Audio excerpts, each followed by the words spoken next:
In this video, I'm going to talk about high yield savings accounts. What are they? How do they make money? And why do they pay such high interest rates? And why you're probably losing money if you have a bank account with, let's say, some of the big banks like Chase, Wells Fargo, and any of the other big ones you can think of. So, just as a mathematical principle, just to make it really easy for you to understand, a high yield savings account basically pays you for the money that's in your account already. Now, this kind of already happens, like I said, if you already have a bank account, like let's say Chase or Wells Fargo, but they don't pay you as much as the high yield savings accounts. So for this example, just to make it really easy for you to understand, let's say you have $1,000 in a Wells Fargo checking account. For the sake of this example, let's just say you have $1,000 in your savings account with Wells Fargo. And let's say that they pay you 0.40% APY, which is your interest basically. After about 1 year, that's about $4 that they will pay you. Now, if you watched any of my other videos, you'll know that inflation actually eats at your money at around 3% every year. So imagine if you, instead of being with Wells Fargo, you went to someone like, let's say Capital One, and they pay you about a interest rate of 5%. And with that same $1,000, instead of keeping it in Wells Fargo and you moved it over to Capital One paying you 5%, you actually would have made $50 in 1 year. That's a $46 increase by literally just moving where you have your money. And if you watched any of my other videos before, I didn't know anything about this about a year ago, and I used to just keep all my money in cash. So I was earning zero, not earning any money at all. This is why people talk about high yield savings accounts all the time, why they're so important, and why you should probably switch over from the big banks. Just to give you a little bit of a better example with a more amount of money, because maybe $1,000 might not seem like a lot to you. Let's go with 5,000 for 1 year, right? Same thing, same math, 40% interest rate with Wells Fargo, that'll give you about 20 bucks at the end of the year. But if you have $5,000 at, let's say, Capital One paying you 5% interest rate, that's $250 that they'll pay you just having your money sit in that account. So that's a $230 difference. And let's say you finally built up your emergency fund, you're following all the other videos that I've made and all the guides that I'm teaching and all this kind of stuff, and you made it up to $10,000. That's your emergency fund, let's say for 3 months. If you still have the account with Wells Fargo at 0.40% interest, that's $40 earned over the course of a year. But if you had, let's say, again, Capital One, I'm going to do, more realistic 3.3%, right? That's still $330 that you'll earn with Capital One versus staying with Wells Fargo or Chase, whatever. All those big banks don't pay you that much interest. And I know some of you are probably thinking right now, like, wait, but maybe that's not the interest that they're paying right now. This bank is offering this amount. This bank is offering this amount. This fintech is offering a higher APY savings. The point of a high yield savings account is you should not be chasing which bank or which account pays the most money. You should just have that money in there for your emergency fund, because that rate can change at any time. Tomorrow you can wake up and that rate can lower, that rate can increase. That is not having to do anything with that bank. It could be a little bit, but more than often it's usually with the Federal Reserve, which the banks don't really have any control over. So you may see a really high introductory rate and then it may drop down. So just be careful with the rates and stuff like that when you're looking into a high yield savings account. Make sure it's very reputable. A lot of the ones you're going to see a lot of people promoting where they get a referral out of them. I see SoFi gets a huge referral bonus. I think you get like $200 if you refer somebody. Your best interest, this is a completely non-biased review. I like to use Capital One, and I like to use, actually, Fidelity has a sort of high yield savings account. I'll make a separate video on that later, but there's plenty of other high reputable savings accounts that you can research online. Like I just mentioned, Capital One, Fidelity. There's even Schwab. I think they have a investor checking, which is kind of like a high yield savings account. Plenty of other places. Just want to make sure that the rate is pretty good and it stays consistent. You want to kind of watch out for things that are like referral service based. Like, for example, I used to use Wealthfront, and Wealthfront was honestly pretty good when I first got started, but I realized that they were the same thing. They were kind of a referral service. I signed up through a YouTube video like this, got referred, and then my rate was really high. And then after a month or so, the rate went down, and I was kind of like, wow, I could have just looked for a reputable bank. And there's nothing wrong with Wealthfront. I don't dislike them or anything, but I'm just saying, look for something that you could stay with long term. But again, there's no rules. Like how I just said, I started with one and I just hopped over to another. There's no limit to how many bank accounts you can have, how many high yield savings accounts you have. As long as the one that you have, you stick to, and it helps you achieve your financial goals, that's the one that works the best. It doesn't matter what this account has or what that has, whatever helps you the most. So in this video, I'm going to talk a little bit more about how like a high yield savings account can turn your useless savings account, like let's say Chase, that could turn a basic account into a money making account. So even a 0.5% kind of matters when you're talking about thousands of dollars dollars in your bank account, especially going back to all those examples I said before. Imagine you're a high earner and you have a very large emergency fund that you need to have, like let's say $30,000 to $40,000. Just off the top of my head, I can already think that the bank is going to pay you, thousands of dollars over the course of years staying with that bank. I personally had a Chase bank account for like 10 years of my life, and I actually looked in the financial statements just for fun after I left, and they were paying a 0.01% interest rate to me. And at one point, I had thousands of dollars in that account, and they were paying me pennies. And you know what happens? The bank loans that money out, and they make a bunch of money off you, basically just, taking advantage of you. So I don't really support those kind of accounts, and that's why high yield savings accounts are a huge recommendation. I don't really see a reason you would need to have a normal checking account anymore at one of these brick and mortar banks, unless maybe you're a business owner and you kind of need to go into the bank for some specific reason. But for the average everyday person, the everyday Joe, you don't need a normal checking account, like let's say Chase or Wells Fargo. And I'm going to get into that a little bit more in this video, and I'm going to try to make it more plain English so it's easy for you to understand. So out of all those examples out of the way, I'm just going to define it really easy for you now to understand. A high yield savings account is just an account that's basically a savings account that pays you a much higher interest rate. It has almost the exact same function as a savings account. The money is FDIC insured, and the real reason that they're able to pay so much of a high interest, which you were probably wondering when you started watching this video, they don't have brick and mortar places that they have to pay for. For example, they don't have to pay an employee standing there, as a bank teller. They don't have to pay for the air conditioning. They don't have to pay for the rent for the building. A lot of them are online only or majority online. For example, Capital One, they're a majority online bank. So 90% of what you could do, it's online, and the bank's physical locations aren't even actual banks. They're cafes. They're Capital One cafes. Now you're probably wondering to yourself, how do I get cash? How do I deposit cash? How do I deposit checks? All of those kind of things. And the simple answer to that is basically you could do everything online, especially deposit cash and withdraw cash. It sounds kind of crazy, but they've set up a system where, and I'm sure other high yield savings accounts have done the same thing. There are so many nearby ATMs that I could go to for free. I don't have to pay any fees, and you could just go there. Let's say Walgreens, whatever, Target or whatever. A lot of these ATMs, they have a partnership with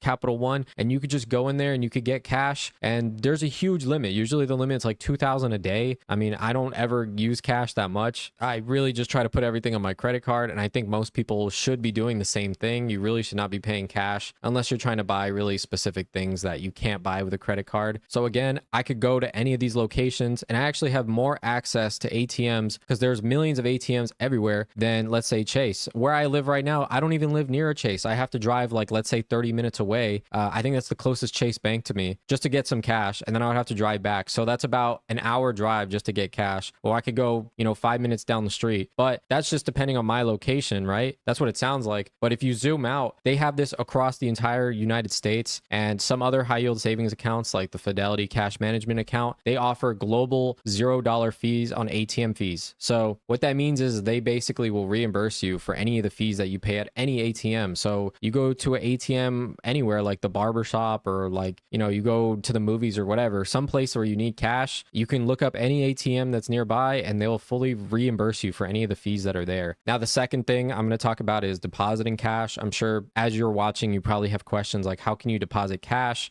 without like an ATM or a brick and mortar bank to go to deposit cash? And the simple answer is, I personally don't have a lot of cash, and I don't really use a lot of cash, as I said before. But if I did, there's actually ways to deposit cash. And again, there's very high limits. For example, with Capital One, you can go to like a Walgreens, and they have a partnership in the app. You could scan a QR code on your phone, you give the cashier cash, they have a whole system figured out, and boom, there you go. You can deposit cash in your account. There's so many other kind of ways that I can't even describe in the video. I'm sure that there's other ways that you could deposit cash in your account. You could give cash to someone and have them Zelle you. There's so many different ways you can get cash into your account. I honestly think cash is one of the least of my worries, but as people are watching, I'm sure that maybe you really do need cash. So that's a very valid concern that you could have. And my simple solution to that is, if you absolutely really need cash, but you also want a high yield savings account, there's no limit to say you can't just have both. You can have a brick and mortar account like a Chase Bank account and have a high yield savings account like Capital One. You can have two separate accounts. If you ever need to go to a Chase Bank that's close to you or whatever, you have access to that. You can send money almost instantly. Yeah, that's right. They actually have a weird kind of partnership, I guess, with Capital One where you can actually send your money over instantly. So if you really absolutely use cash all the time and you're afraid to make the switch over, you could still literally send money over instantly from different bank accounts, different institutions. I forgot exactly what it's called, but they just have like an instant pay system. Most transactions, like if you're going to send money to a different account, it takes actually a couple of days, but some high yield savings account, they don't have any of that. Like they just have instant like transactions. So it's a valid concern, but again, it's not really a big deal for most people once you kind of think about it outside the box. Okay, and at this point, you're probably wondering, how does the APY and compounding work? Now, a lot of the banks and stuff, they all do it a little bit differently, but most of the time they compound interest daily, which slightly boosts your effective return versus simple interest. So again, with that example, $10,000, $330 in a year. Like I said before, same amount of money you have in your account, you don't do anything different. You just move it to a different account and it pays you more money. So it's basically like that. It's almost like investing. This is kind of like your baby step into investing, except this is where you should really just keep cash. And I actually don't recommend investing your emergency fund. I know a lot of people, you start to get like really ahead and you start over analyzing stuff like that. And I was the same way. Like if I actually deposited this $10,000 sitting in my high yield savings account, that could be invested and that could compound over time, which is probably true. I mean, not probably. The answer it is true. But then what are you going to do when you actually need that emergency cash? Well, that's what the high yield savings account is for. So don't invest your high yield savings account money. It's there for emergency or just,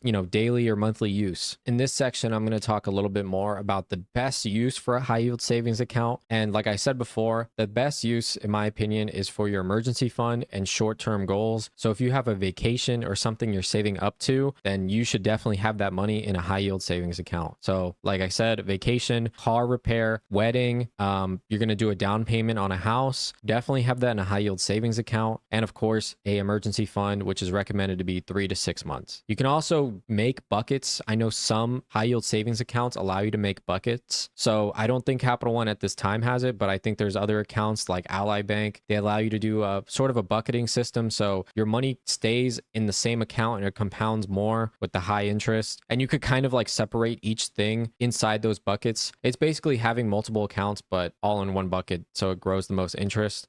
Just go ahead and look it up after this video when you're done. But basically you can have it all separate out there.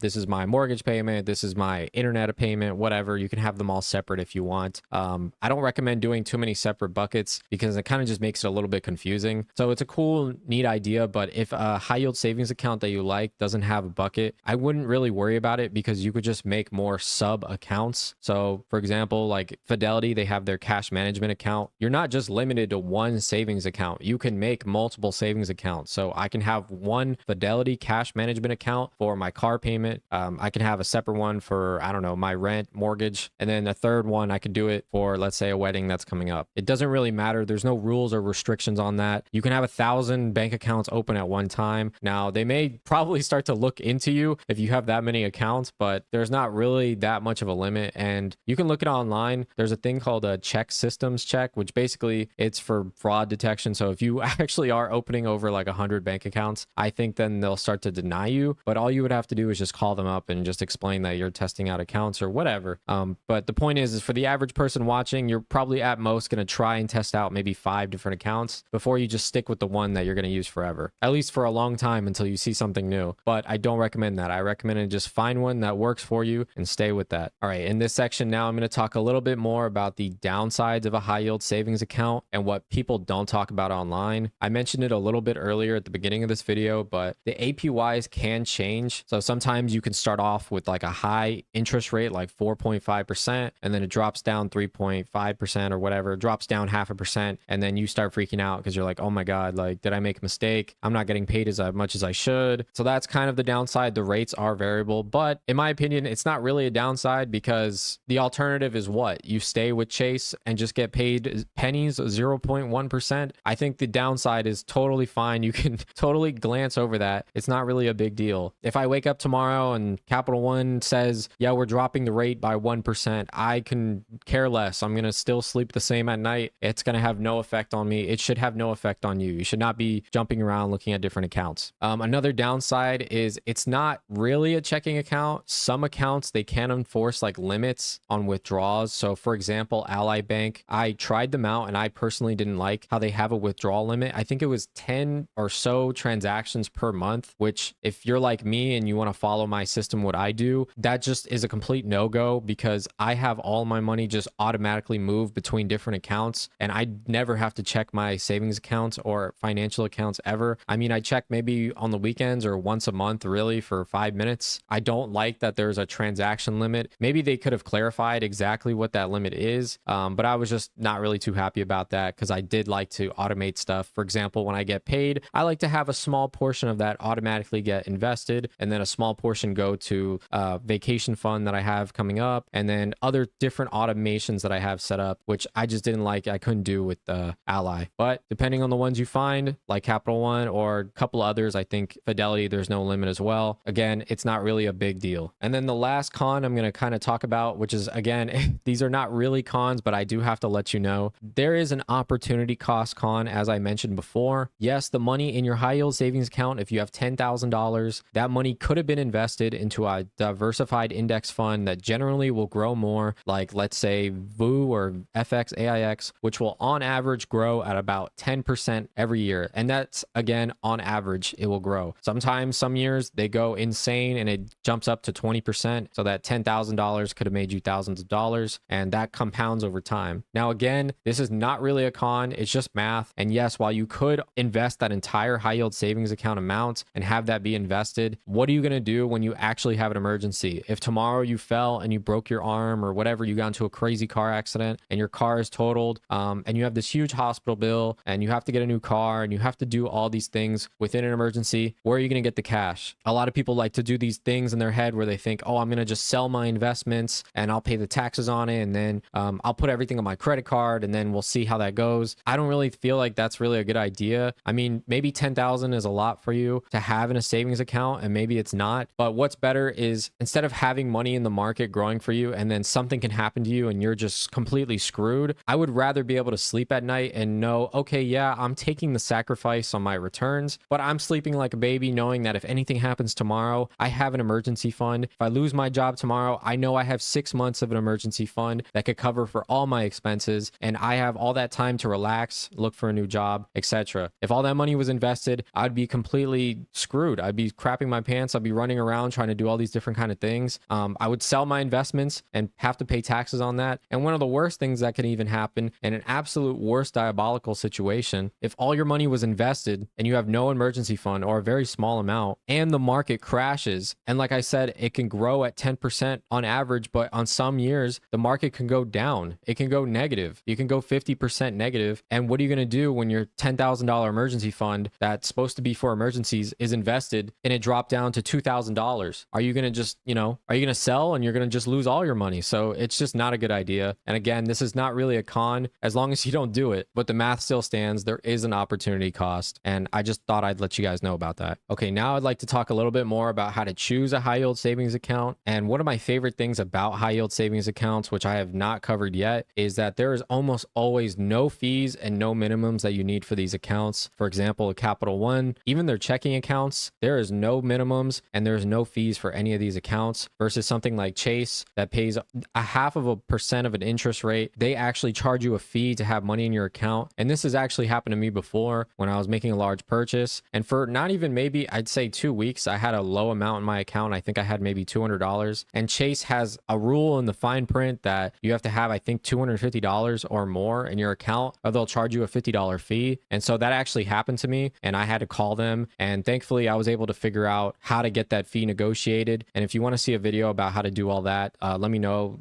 leave a comment. But basically, I had to call them up and get that negotiated and get that completely taken care of because I was a long-time customer, etc. But with the high yield savings accounts, there's almost always no fees and no minimums on the accounts. So if you're someone who maybe is lower income or you just like to have as little money as possible in your checking or savings accounts, then high yield savings account is even better for you. I may do a separate video on this, but you should definitely also look into the insurance of the account. I know that sounds kind of weird, like what, insurance and a bank, but remember how I said earlier that most of them are pretty much FDIC insured because they are. Like the bank, Capital One, for example, is FDIC insured. But if you were using something like, let's say, Wealthfront is a fintech and they have high yield savings accounts, but they don't actually own the accounts. Those accounts are run through a different bank, and that's called, I think, Green Bank, because Wealthfront is kind of like a software company and they just manage the software. So they're not actually FDIC insured. Green Dot Bank is FDIC insured. So if something happens to Wealthfront tomorrow, their app breaks,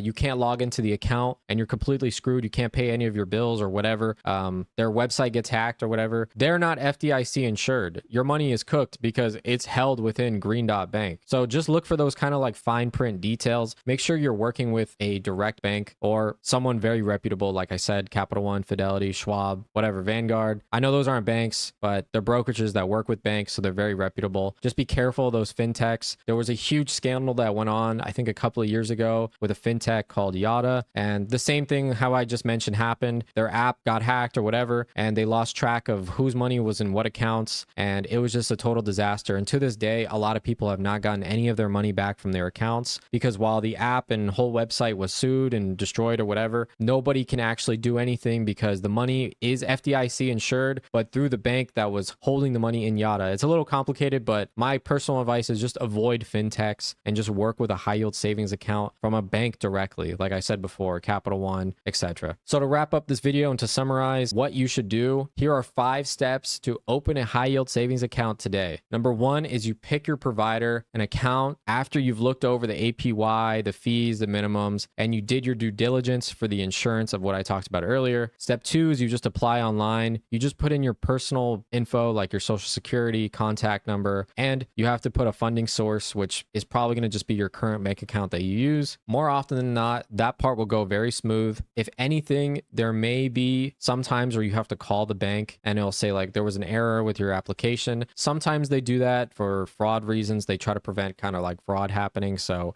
you may have to call them. I know it's a little scary to call the bank on the phone, but you just do it. It takes like a minute or two and then you're all set. That's if you have to do that. Sometimes you don't even have to do that. And then step 3, you just link your main checking account and you do a little bit of a micro deposit. So what I would personally do is if I was opening a high yield savings account today, I would, moving from Chase to Capital One, I would open a Capital One high yield savings account and I would just send over $1. And it may take a day or two for the money to get verified. And you just got to wait. Just wait a little bit. Like I said, if you picked a good account, there's no fees, there's no minimums. So you don't have to be on a time crunch like, oh, I got to switch over my paychecks, my pay stubs. I got to move everything over. There's no rush. You just send over $1, $5. Once that money goes through, you don't have to send everything at once. You could do $10 a week or whatever is most easy for you to transition over to. And to make things a little bit easier, step 5, kind of like how I just said, but a little bit different, I would set up an automatic transfer for each payday so the money flows into your high yield savings account before you can spend it. So after you've already verified your account and everything and you have money in there, let's say you have $100 in a checking account and then you want to have it flow into a high yield savings account, I would sort of do the math of what's your savings rate. So if you want to save 10% of your paycheck, just do, $100 minus 10%. So it's $10 and just have it automatically flow into that savings account. So you don't have to think about it. Kind of like when you're at work and your 401k, that money just automatically gets taken out of your paycheck. Have that same thing happen with your high yield savings account. So that way you're not constantly looking at it and just, you don't have to worry about it. If you made it this far into the video, let me know what your current bank is paying you in interest. If you're switching over from Chase, Wells Fargo, one of the other big banks, let me know if I actually helped you switch over and actually save money or actually made money, because you could be someone high net worth. You can have $20,000 in a Chase private client account that pays you next to nothing. And you just moved over to, let's say, SoFi. And now you're getting, 4% on that. You're getting thousands of dollars every year for basically just moving your money over to a different place. So please let me know, leave a comment if I helped you, and like and subscribe if you enjoy this kind of content and want to see more of it. Thank you.